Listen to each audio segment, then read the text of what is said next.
Oui, j'aurais aimé qu'on revienne ensemble sur peut-être des constantes de votre travail. J'en ai relevé plusieurs et je pense qu'il y en a d'autres. Mais le paysage, les images, on les a déjà évoquées, les animaux, la poésie, la politique, le théâtre. Oui, ça Et fait beaucoup. ça fait beaucoup et il y en a sûrement d'autres, j'imagine. Euh, mais peut-être qu'on peut commencer sur le paysage. Et je crois qu'une enfance parisienne dans le Mhm. 14e arrondissement, si je ne me Ouais. trompe pas, Ben, à son... Ouais. pour ce qui est comme ça, quand on doit un peu faire son autoportrait, d'une certaine façon, le chef-d'œuvre pour moi, c'est Victor Ségalen, quoi. Il a dit je naquis, le reste en découle. Point. C'est fini. Bon, après, c'est essayer de faire de dire des choses plus précises, etc. Mais c'est vrai que après, j'ai essayé à plusieurs reprises d'en parler dans un livre qui paraissait dans la collection Traits et Portraits et qui a été réédité récemment. C'est un livre, c'est un autobiographique, une espèce d'autoportrait, très incomplet évidemment, mais j'ai essayé de saisir un certain nombre de motifs. Ce livre s'appelle Tuiles détachées. Et puis il y a aussi un livre d'entretien avec Philippe Roux, qui a publié Argol, où, là, pour ceux que ça intéresse, il y a beaucoup de choses sur disons, ma formation, quoi, l'histoire intellectuelle d'une certaine façon. Alors comment on en est arrivé là? C'était un sujet à un moment, en blaguant avec des amis très jeunes, on voulait lancer une enquête un peu à la mode surréaliste. Et puis les questions c'était comment en êtes-vous arrivé là et comment comptez-vous vous en sortir? Hein, c'est pas mal. Mais là, pour moi, l'enfance parisienne, ça compte, oui. Je suis né à Paris et elle était rythmée par les séjours à la campagne, dans deux endroits bien différents l'un de l'autre, un qui était maternel, disons, et l'autre paternel, et qui correspondait à deux rivières, une la Seine, l'autre la Loire, enfin tout ça. Et puis ce mélange avec la campagne-forêt, disons, et campagne-Loire. Et puis Paris qui était une ville extraordinairement forte à l'époque, je ne sais pas qu'elle soit devenue faible, mais elle a changé, parce qu'elle était noire. C'était Paris, capitale de la photographie, mais, comme ça a été dit, mais aussi, c'est un titre qu'Éric Hazan avait trouvé pour un livre, qui évidemment se démarquait du titre de Benjamin, mais cette ville était noire. Tu te mettais au balcon, tu avais les mains, et c'était assez fascinant. Par exemple, des rues, je me souviens les rues qui sont assez étroites quand même. C'est pas la ville où les rues sont les plus étroites au monde, mais quand même, le gabarit des immeubles est assez impressionnant dans certaines rues étroites, etc. Et tu étais pris comme ça dans des espèces de chenals. Chenaux, on dit, ou chenal? Ça alors? De canyon, de canyon noir comme ça. Et il y avait un côté absolument fascinant de cette ville. Donc je me souviens de choses diverses, enfin le quartier où j'habitais, vers Arago, la Santé par là, et puis Port-Royal, et puis des visites à Montmartre, enfin, tout ça, ça a compté beaucoup, oui. Puis après, bon, c'est l'époque de tous les apprentissages, etc. Et ça a créé une première, sans doute, ligature intellectuelle avec le surréalisme, en fait, d'une certaine manière, qui a été quand même le feu follet de ce Paris-là. Mais il était en train d'expirer, mais bon, je m'en suis rendu compte un petit peu tardivement. Et à l'époque de cette formation-là, j'ai été devenu assez familier assez vite avec, disons, le romantisme allemand, par l'intermédiaire d'ailleurs d'un prof d'allemand, bien comme quoi. Et avec mon condisciple, Henri-Alexis Bach, qui lui est devenu germaniste, etc., on s'est beaucoup exalté, travaillé avec des textes, et ça m'a pas mal aidé. Ça faisait aussi un contrepoids par rapport à un certain côté un petit peu parigot, surréalisant comme ça. Et en tout cas, ces influences-là, plus les événements de mai 68 après, m'ont éloigné pour toujours, je crois, d'une certaine façon de concevoir la littérature qui est très présente en France. C'est toujours très totémique, avec toujours les mêmes noms qui reviennent. Flaubert, Proust, Marguerite Duras, etc. Ce sont des écrivains qui existent. Proust très fortement pour moi, mais les autres moins. Mais c'est pas du tout ma lignée. Et j'ai jamais été capable ou jamais accepté de fonctionner dans une lignée qui serait celle d'une certaine façon française de penser la littérature. Ça passe aussi bien par la Gare des Michards que par telle quelle. Hein. Mais c'est voilà, j'ai toujours été toujours recouru à d'autres sources, disons. Voilà. Et ça compte dans la formation. Après, une chose que je dis souvent, c'est que une des choses les plus fortes pour moi du romantisme allemand, c'était l'effort qu'ils ont eu à l'époque d'aller au-delà de la logique fermée des genres séparés, donc d'inventer une espèce de littérature, un genre des genres, comme ils ont appelé, un ultra-transgenre, de toute façon, dont chaque forme littéraire existante ne serait qu'un aspect, une retombée, etc. C'est lié à une réflexion sur le langage et tout ça. Ça m'a beaucoup marqué, en tout cas. Et donc, j'ai été amené à considérer que je devais être écrivain, point. C'est un mot générique. Et que ça m'a amené aussi, de façon un peu polémique parfois, à ne pas me revendiquer, et pas écrire d'ailleurs des choses qui eussent permis que je me revendicasse comme romancier. Et donc, j'ai essayé de travailler de telle sorte qu'il y ait pour moi un guide un peu secret qui serait le poème, et puis tout un fonctionnement de pensée qui serait une sorte de littérature critique, enfin qui relève de l'essai, et qui m'a amené à être plus proche de certains philosophes que de beaucoup d'écrivains. Voilà, c'est un peu vague tout ça, mais c'est un peu ce qui m'a fabriqué. Évidemment, après, il y a toutes les rencontres, la vie sentimentale, les pays qu'on a pu voir, etc. Ça, et je dois ajouter à ça, quand même, on doit un petit portrait, le contact très tôt avec les images, avec la peinture, notamment par le fait totalement de hasard que le peintre Jacques Monory était un proche cousin de mon père, et que, étant enfant, puis après adolescent, j'allais souvent à l'atelier le voir, et que non seulement j'étais confronté à sa peinture, mais aussi à tout ce qu'il me racontait, ce qu'il me disait, etc. Et et puis il travaillait avec Delpire. Pour gagner sa vie, il était le metteur en page de Delpire, et donc il nous filait des bouquins, des revues. Ça a beaucoup compté pour moi. En fait, j'étais plus éduqué visuellement que par la littérature proprement dite, si on prend vers 14 ans. Après, j'ai essayé de beaucoup lire, bien sûr. Mais à 14 ans, j'en savais plus sur l'art que sur la littérature. La littérature, je ne savais rien. Je me souviens de traîner la bruyère, les caractères de la bruyère en vacances. Ça m'ennuyait à un point incroyable. Et la délivrance, en fait, ça a été Apollinaire. En troisième, si je me trompe. Ouais, c'est ça, bravo. Une dame qui nous a fait elle a fait en dictée. Pour elle, c'était un cadeau qu'elle nous faisait. Je ne pense pas que ça a été perçu comme tel par tous les lycéens, sauf que pour eux, c'était un cadeau parce qu'il n'y avait pas de ponctuation. Mais et ça m'avait... mais c'était vraiment extraordinaire. Ça. Mince, ça peut être comme ça.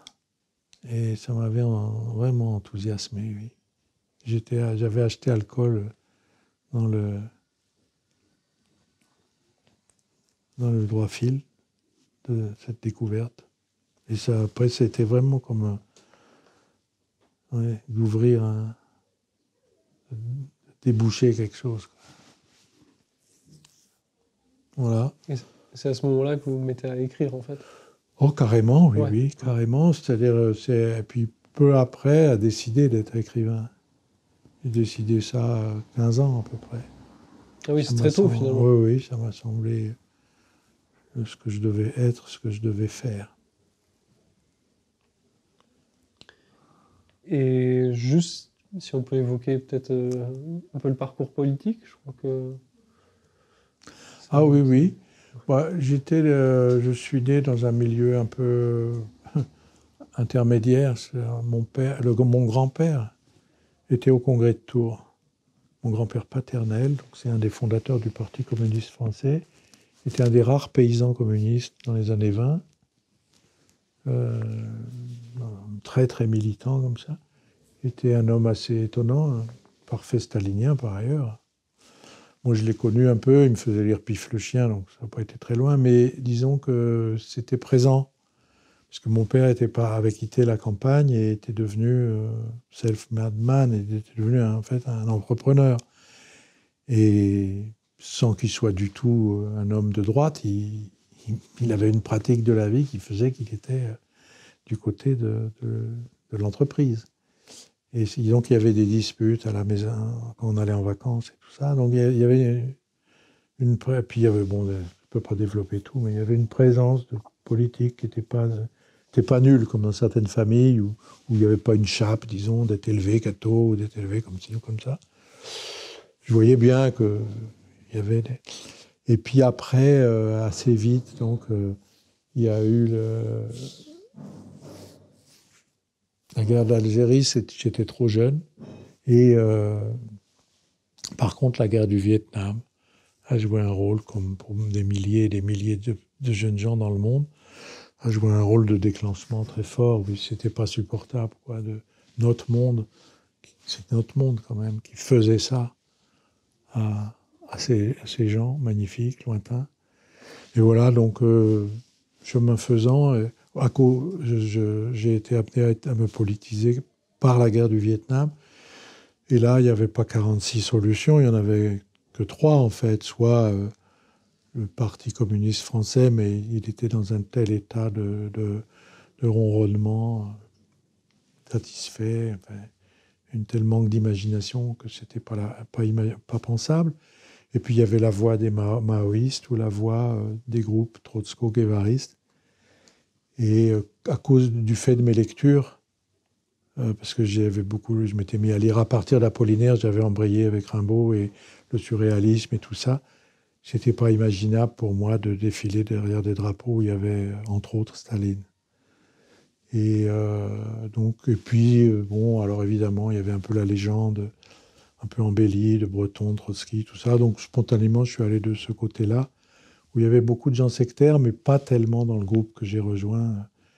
Voilà, je ne regrette pas d'avoir connu, notamment dès cette époque, un type qui était formidable, qui s'appelle Daniel Ben Saïd, qui était l'animateur du groupe gauchiste que j'ai rejoint à Nanterre en 68. Et puis après, je suis resté quelques années à militer, mais ce n'était pas pour moi. Et pourquoi ? Parce que pour des raisons je m'ennuyais énormément dans les réunions.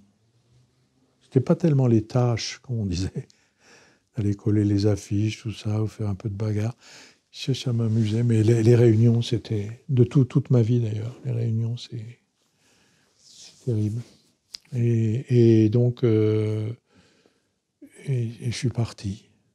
Surtout parce que j'avais envie de vivre, quoi, de voir, de toucher. Et puis je sentais que je devais saisir. Voilà. Et que c'était... parce que comme militant, j'étais devenu un peu... Ça faisait beaucoup d'heures par semaine. J'étais devenu un peu responsable, donc ça faisait, je sais pas, facile. Ça a l'air de rien comme ça, mais au moins 20 heures par semaine. Donc c'est beaucoup, quoi. Alors, on a moins de temps pour lire, moins de temps pour tout. Et j'ai senti qu'en plus, bon, comme militant, j'inventais rien. Après, je ne sais pas si j'ai inventé, mais il me semble que c'était mieux pour moi, quoi, d'aller vers l'écriture. Voilà. Mais c'était violent, c'était compliqué de quitter une organisation. Je me souviens que la dernière réunion de cellule dont j'étais le secrétaire, c'était violent, oui. Certains camarades, comme on disait à l'époque, me traitaient de petit bourgeois, quoi, qui abandonnaient la lutte. Et je me souviens de ma réponse, je me dis, au moins je ne serai jamais dans la Mirador, c'est pas votre cas. C'était pour dire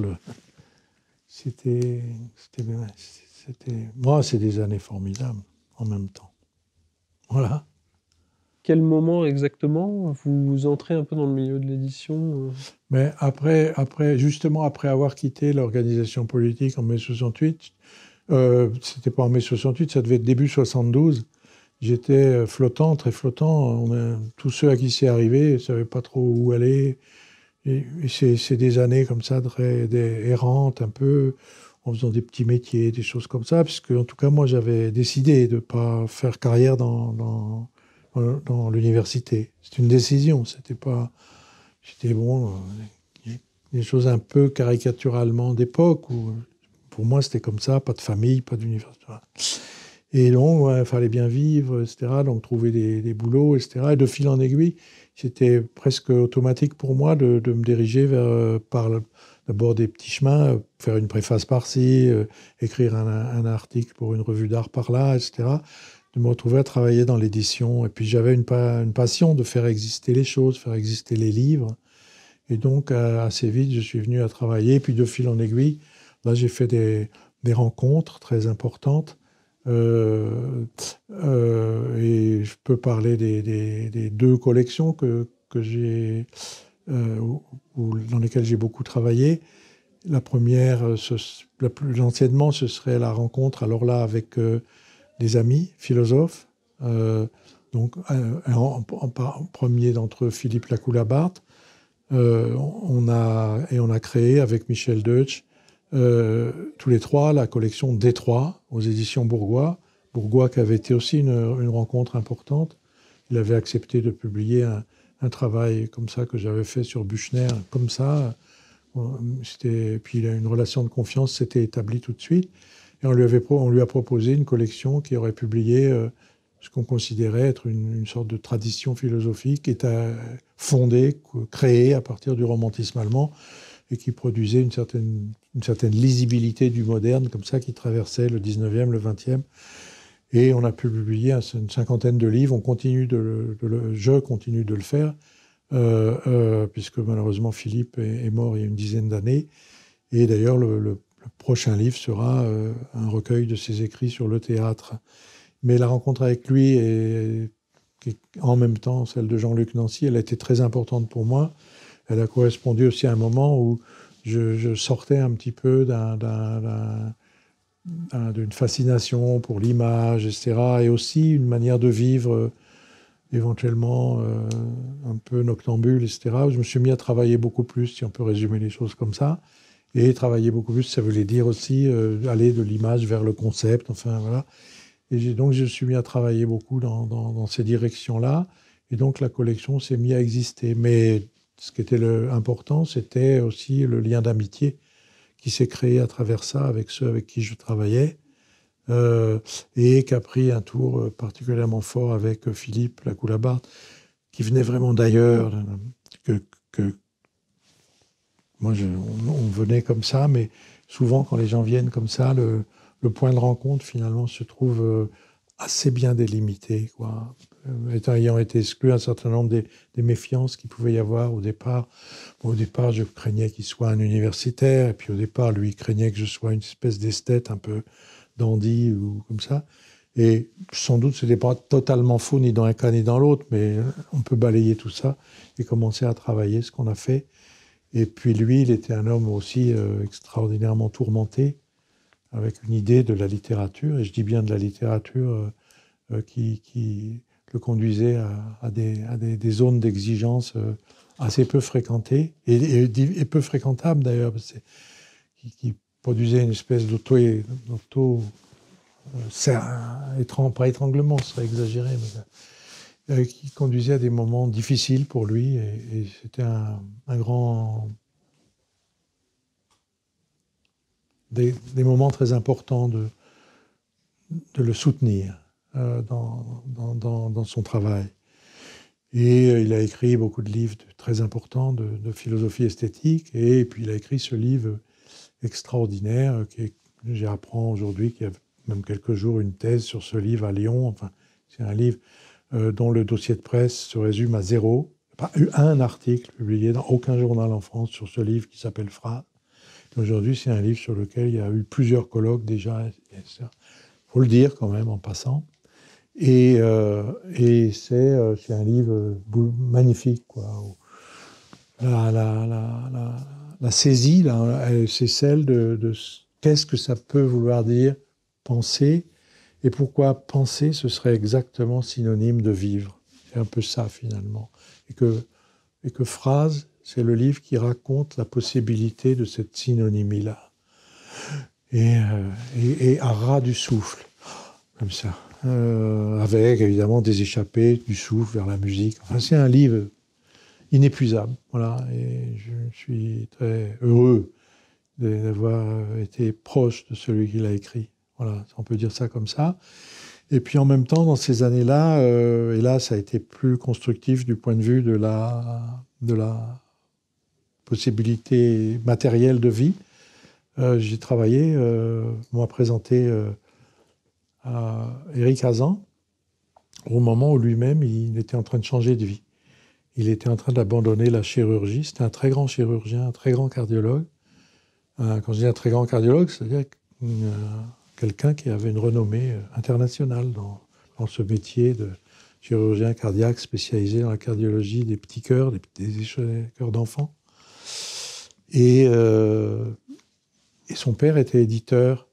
Et son père voulait arrêter non seulement l'édition, mais liquider la maison. Et Éric a décidé à ce moment-là d'arrêter la chirurgie et de reprendre la maison de son père. Ça n'a pas été sans conflit avec son père, mais il m'a expliqué aussi pourquoi. C'est le caractère extraordinairement répétitif du métier de chirurgien, le côté qui lui plaisait qu'à moitié quand même, d'être une sorte de ponte dans ce milieu, même si il y avait le bureau de Guevara derrière. Il y avait la photo de Guevara dans son bureau, ce qui n'était pas très fréquent chez les pontes, mais il était déjà très atypique. Mais aussi, quand quelque chose m'a beaucoup touché, en fait, c'était aussi quand même, c'est un métier, un contact quotidien avec la mort. C'est-à-dire que c'est pas joué d'avance. Et puis la mort, après le récit que tu dois faire aux parents de l'enfant qui a claqué dans tes mains, enfin tout ça. Un truc assez épuisant comme ça. Bon, puis un homme très courageux qui avait aussi été au Croissant Rouge palestinien, qui avait fait plein de choses au Vietnam, enfin, tout ça. Et il change de vie. Et à ce moment-là, j'ai la chance de le rencontrer, quoi. Et bon, comme moi, j'avais un peu d'expérience de l'édition, de ce que c'était que... voilà, puis de tas de gens, etc. Donc, je lui ai présenté des gens, tout ça, puis on a fonctionné. J'ai lancé des collections. Et ça a été un moment formidable. On travaillait rue de Seine, voilà. Et puis après, la collection que j'ai préféré diriger, c'est pas moi qui l'avais initiée, c'est lui. C'est une collection auquel on avait donné un nom qui intriguait beaucoup les gens. Elle s'appelait 35-37. Bon, c'était évidemment pas le format. C'était les numéros de la rue de Seine où on était. Une rue où il y a l'édition et la librairie a été évacuée, pas manu militari, mais ça revient presque au même, par la logique économique. Mais c'était un autre, c'est drôle, hein, c'était un autre monde. On allait au café, c'était un café normal. Aujourd'hui, c'est vraiment... Et là, c'est pas le bon vieux temps, mais quand même, pour Paris, il y a quand même un truc qui s'est perdu. Pas partout, pas dans toute la ville, mais dans ce coin-là, c'est incroyable quand même, comme c'est devenu. Ça commençait déjà, je me souviens. Mais bon. Et en tout cas, c'était très, très agréable de travailler à faire exister des livres, quoi. Et c'était très agréable de le faire avec cet homme extraordinairement passionné, qui, comme chirurgien, avait une connaissance de l'art étonnante, à une vitesse de récupération, parce qu'il y a des choses, des domaines de l'art qu'il ne connaissait pas bien. Il ne connaissait pas bien la photo, en quelques années, est devenu un très bon éditeur de livres photographiques. Il ne connaissait pas très bien l'art moderne. Ouais. Ce qu'il connaissait à fond, c'était la peinture française du XVIIe siècle. Ce qui n'était pas mon cas, je dois dire, etc. Et puis, et de fil en aiguille, la maison s'est développée, tout ça. Et moi, je me suis occupé de cette collection, qui était une collection de textes fondamentaux de l'histoire de l'art, parce que beaucoup de choses n'avaient pas été faites à l'époque. Et bon, on arrivait, on disait, tiens, il y a 4 chefs-d'œuvre de Panofsky, on va les publier, hop, on l'a fait. Ou un livre qui était une pure merveille, le livre de Roberto Longhi sur Piero della Francesca, tout ça. Et puis d'autres livres, le livre sur la peste noire de Millard Miles, enfin des choses qu'il faudrait rééditer. Des choses, voilà, et c'était un grand, grand plaisir de faire ce travail-là. Puis, de fil en aiguille, les conditions économiques sont devenues plus difficiles pour la maison Hazan, et voilà, et Eric a fini par la quitter, et moi je l'avais quittée un petit peu avant. Et c'est à ce moment-là que je me suis mis à... parce qu'il fallait que je gagne ma vie, et c'est à ce moment-là que je suis devenu professeur à l'École nationale supérieure de la nature et du paysage de Blois, où j'avais un peu de préparation du fait des livres d'architecture et de mon souci envers le paysage qui a été constant. Voilà. Et à ce moment-là, lui, Eric, il a, pas tout de suite, mais assez vite, il a pris un autre chemin. D'abord, il s'est mis à écrire, ça avait été refoulé en lui. Et il a écrit, entre autres, ce chef-d'œuvre qui est L'Invention de Paris, qui est ce qu'il y a de mieux comme livre sur cette ville. Et puis, il a fondé les éditions de la Fabrique, qui est, on peut le dire, la maison préférée du ministère de l'Intérieur actuel. C'est-à-dire que Éric a le talent de réunir des gens formidables autour de lui et puis de faire exister des livres. Certains sont des pamphlets, certains sont des brûlots, mais il y a des livres qui sont des analyses critiques de telle ou telle problématique politique actuelle ou même esthétique. Enfin, il a le même courage d'éditeur qu'il avait comme éditeur d'art, et là, avec un autre courage même, qui est celui d'être devenu l'éditeur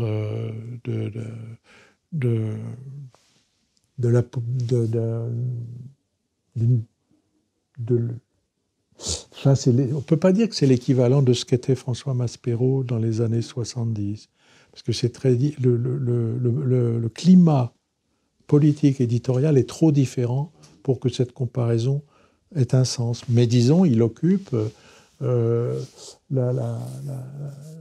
lieu éditorial où ce qui se revendique d'une émancipation réelle et d'un soulèvement possible s'exprime. Il n'est pas le seul, il y a d'autres, mais il est le principal.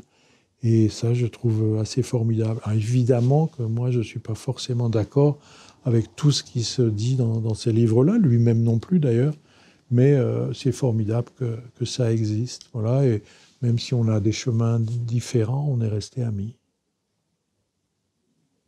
Voilà. Et donc du coup, quand vous allez dans l'école du paysage, là c'est un autre... Bah, j'y vais plus, parce que j'y ai travaillé 18 ans. Ah tiens, salut. J'ai travaillé 18 ans. Ah, je vais aller lui mettre à manger. J'ai travaillé 18 ans là. Et là, c'est pareil, c'était lié à la rencontre de quelqu'un de très bien. C'était un ami, Jean-Pierre Le Dantec, l'ancien Mao. On s'était pardonné nos divergences. Et qui m'avait mis en contact avec le directeur de l'école de paysage de Blois, parce que j'avais besoin de travailler. Et on s'est entendu tout de suite. Ce monsieur s'appelle Boiscuyer, et c'est un type formidable. Et il a arrêté, évidemment, lui aussi, puisqu'il est plus âgé que moi. Mais il avait une idée assez utopique, qui était très orientée au départ par une idée qui venait du Bauhaus et tout ça, qui était très liée à la question du paysage. Et le métier n'existait pas encore comme il existe aujourd'hui. Il y avait surtout Versailles, quoi. Et donc, il s'agissait de créer une alternative à Versailles. Et l'école est devenue une école d'ingénieurs, alors qu'à Versailles, c'est une école d'architectes. À Versailles, ils dépendent du ministère de l'Agriculture. Et là, on dépendait du ministère, malheureusement, un ministère ultra technocratique, un ministère de l'enseignement supérieur et de la recherche, qui n'a jamais rien compris à cette école. Et bon, mais cela dit, tant que l'école a pu exister telle que Pocuyer l'avait imaginée, c'est comme une petite école, comme ça, c'était assez formidable, on existait. Alors, l'université de Tours voulait nous récupérer. Non, non, l'université d'Orléans, puis après. Et là, elle a fini par se faire bouffer par toute une organisation épouvantable, bureaucratique, qui s'appelle un INSA, Institut national des sciences appliquées. Et elle n'a plus son autonomie juridique. Mais tant qu'elle l'a eu, c'était un espace quand même un peu d'utopie où on voulait créer des ingénieurs artistes. C'est des gens qui pouvaient discuter, je ne sais pas, de Caspar David Friedrich, puis connaître la surface dont avait besoin un autocar pour faire un demi-tour. Et qu'il n'y avait pas l'un contre l'autre, les deux en même temps. On s'est aperçu qu'on avait plus d'heures de cours que ce qui était autorisé, tout ça. Mais c'était très agréable parce que l'école, elle venait d'être créée. Et donc, j'ai fait partie de l'équipe, évidemment, on était plusieurs, de l'équipe qui l'a fabriquée, cette école. Et je pense qu'on a fait un bon travail, assez joyeux. Et c'était très bien parce que ça me permettait de confronter, disons, des idées sur la nature, par exemple, sur les animaux, de les confronter à des pratiques qui étaient celles, non pas des étudiants, mais de celles auxquelles ils se destinaient. Et les professeurs avaient à charge de leur enseignement. Donc moi, mon cours s'appelait « Histoire de la formation du paysage et de ses représentations ». Et donc j'accompagnais les étudiants de 3e et 4e année pendant 2 ans des cavernes au HLM, quoi. Et c'était formidable pour moi parce que ça m'a obligé à travailler beaucoup, parce que je n'étais pas programmé pour faire un cours sur l'histoire de l'agriculture, par exemple. Mais bon, j'ai appris des choses et avec grande joie. Et en plus, j'aimais bien parce que c'était plus calme pour moi que d'enseigner, par exemple, la littérature. Si j'étais tombé sur une classe où, par exemple, un étudiant m'avait dit que Nerval, ça le faisait chier, ça me foutait la journée en l'air pour moi. C'est pas possible, ou j'avais envie de le taper. Tandis que là, il y avait un fond disons, géographique, quoi, que j'aimais beaucoup. Voilà, qu'est-ce que c'est qu'un... Alors, j'étais pas prof de géo, mais j'étais amené, qu'est-ce que c'est qu'un bassin versant, comment ça marche, pourquoi la rivière, elle est comme ça, pourquoi la bonne attitude par rapport à une crue, c'est pas forcément de mettre du béton, enfin tout ça. Tous ces problèmes qui sont quotidiens aujourd'hui, etc., c'était très vital, très agréable de construire un enseignement par rapport à eux. J'étais pas le prof qui allait enseigner la résistance des matériaux, mais il fallait que je sache ce que ça veut dire. Voilà. Et ça, c'était très plaisant, et en plus, ça me faisait une sorte d'évasion, voilà. En dehors et du milieu littéraire, et du milieu de l'édition, et des problématiques parfois un peu ou sectaires, ou fermées, voilà. C'était bien. Et puis, oui, voilà. L'évasion, c'est un peu j'ai l'impression que c'est un peu le maître mot de votre pratique. Enfin, je sais pas si c'est l'évasion, mais plutôt je me souviens de ça. Oui, évasion, on dit, l'évasion, c'est pas bien, faut pas s'évader. Au contraire. Je me souviens qu'une fois, j'avais été invité par des gens formidables qui faisaient ça. C'était lié à Bernard Stiegler, et qui connaissait la question. Et c'était de faire des enseignements en prison. Mais là, ce n'était pas des enseignements réguliers. On venait une fois, mais c'était fait de telle manière que c'était d'abord des prisonniers qui s'inscrivaient volontairement, des longues peines, c'était des longues peines.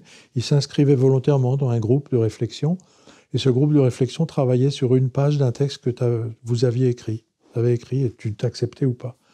Et tu acceptes, donc je me retrouve à la centrale de Douai. Tu te retrouves devant des gars qui sont là pour 10 ans, 15 ans. Hein. Et toi, le soir, tu es sorti. Déjà ça fait réfléchir. Et puis, j'ai jamais écrit je pourrais faire le texte qui raconterait ça, j'ai jamais, parce qu'il y a un côté... il y en a qui le font tellement... c'est un côté... Fais attention, c'est très, très délicat, quoi. Par contre, je le raconte volontiers. Et là, j'ai appris 2 choses. Je ne savais pas que la prison, c'était, par rapport à la question du paysage, c'est l'endroit où on ne peut jamais voir l'horizon. Tu vois le ciel, tu ne peux jamais avoir le rapport à l'horizon. Il y a toujours un mur. Où que tu ailles, où que tu sois. Et c'est maintenu dans les prisons actuelles. Et ça, donc tu n'as pas ce rapport, voilà, où tu peux t'évader, même par l'esprit. Ça, c'est la première chose. Et puis la deuxième chose, c'est qu'en parlant avec eux, Alors, je me souviens pas de beaucoup de choses. Je me souviens d'un gars qui m'a dit qu'une mouche, on la tue pas parce qu'elle vient de dehors. Et puis je me souviens que j'ai fait exprès, là par contre, d'employer le mot évasion. Et réellement, j'ai entendu ça, pas très fort, mais ce mot, ce qui créait, c'était ça. Et c'est ça, ce mot. Et dès que je sens que c'est pas... Alors évidemment, au niveau de la vie quotidienne, de la vie de quelqu'un qui n'est pas en tôle, ça va, c'est pas pareil. Mais dès que je sens que ça se ferme, dès que je sens que ça se verrouille, j'ai même une angoisse, quoi. Donc je m'en vais. Voilà, c'est simple. Et j'ai toujours senti ça aussi par rapport au milieu, par exemple. Un milieu, le milieu de l'édition, le milieu du théâtre, le milieu... Il y a des gens, ils sont dedans, quoi. Ils imaginent même plus qu'il y a une sortie. Mais ils sont nombreux, hein, comme ça. Et alors, et dans d'autres métiers, j'en parle pas, mais des gens, quand c'est pas ta faute, hein, tu es là 40 heures par semaine à faire un boulot qui te plaît pas, ben, tu es prisonnier. Mais c'est pas ta faute.